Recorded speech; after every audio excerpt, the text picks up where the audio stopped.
Why wasn't pitch invader Jarvo banned the first time?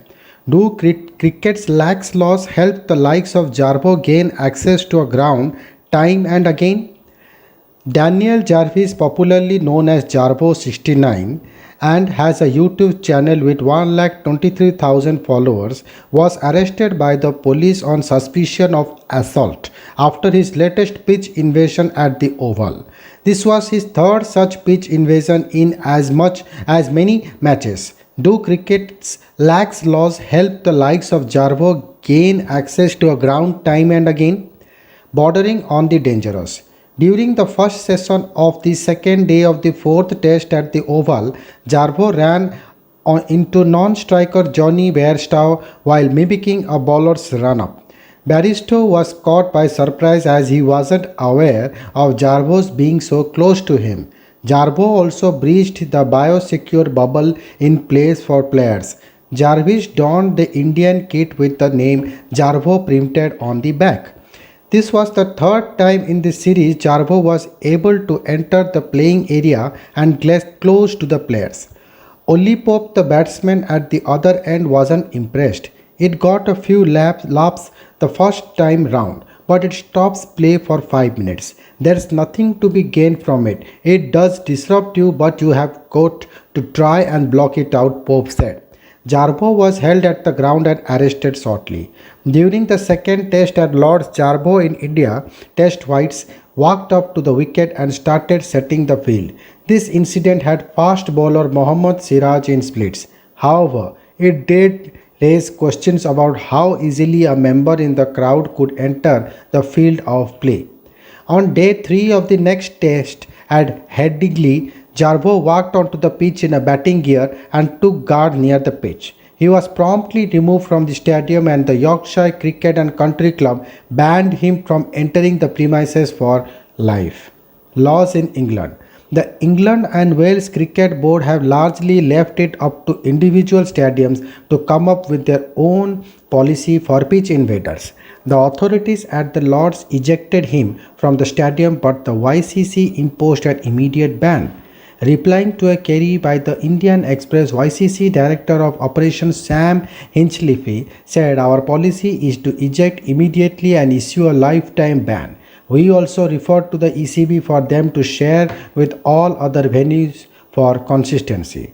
Following Jarvo colliding with Bairstow at the Oval, the ECB put out a statement. Any pitch invasion is completely unacceptable. The ECB and our host venues do not tolerate any behavior which risks the safety of players, officials and staff. The ECB works closely with all our venues to share information and enhance their security operation. ICC's role. The International Cricket Council, the governing body for the game, has left it to the staging associations to deal with pitch invaders. It's for the staging association to lay down the policy and deal with the offenders, an ICC spokesperson told this paper. No longer funny. Jarvo's motivation seems to be to earn clicks on his YouTube channel, but player safety can be an issue if the perimeter of the playing area is not secure. Though Jarvo has shown no intention to assault, the infamous incident in Germany in 1993, where a self-confessed Steffi Graf fan stabbed her rival Monica Seles in the back, is a reminder of the potential danger. At Leeds, Jarvo did carry a bat in the third incident at the Oval. He actually did barge into a player. There have been incidents in football where a player was injured after a pitch invasion. Liverpool goalkeeper Adrian was injured after a pitch invader collided into him during the 2019 UEFA Super Cup. The same year, then Aston Villa player Jack Grealish was punched by a fan who was subsequently arrested, banned from attending matches for 10 years, and fined £350, which included £100 compensation for the players. Football case study. In an attempt to quell the cases of hooliganism in the United Kingdom, the Football Spectators Act was created in 1989. It decreed that the court must make a football banning order where an offender has been convicted of a relevant offense and it is satisfied that there are reasonable grounds to believe that making a banning order would help to prevent violence or disorder, according to the Sentencing Council's website as reported by Goal.com.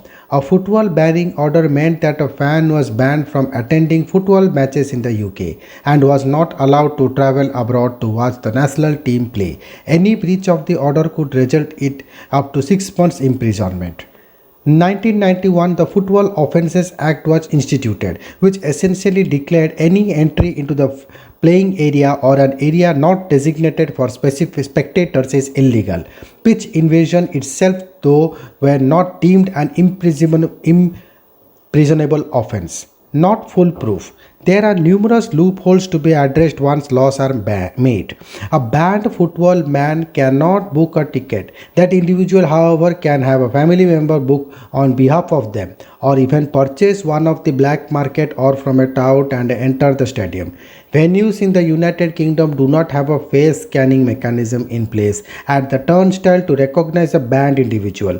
Additionally, the stewards manning the crowd can often be overwhelmed by large crowds, as was seen during the riots in the Euro 2021 final, where 20 people were reportedly arrested. Thank you.